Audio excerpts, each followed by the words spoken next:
todo, todo. Es un cariño incondicional, es increíble.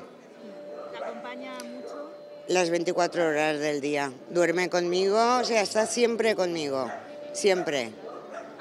Sí, hoy es su día.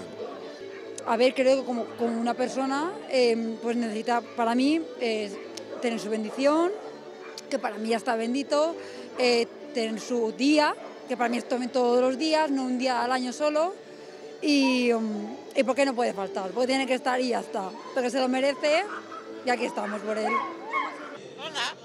Hola. Se llama Lola.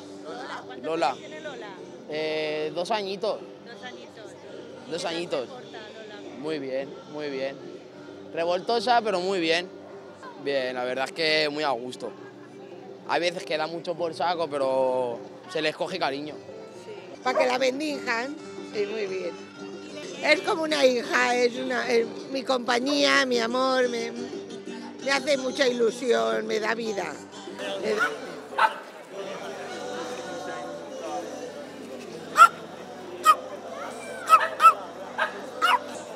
Madre mía, qué locura de perrita. Gracias.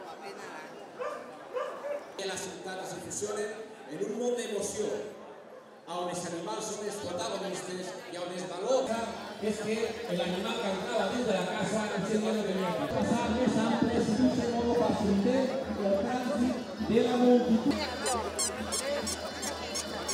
A ver si se para un poquito para que le hagamos una foto. Animals i persones, senyor, estima com la tradició religiosa pagana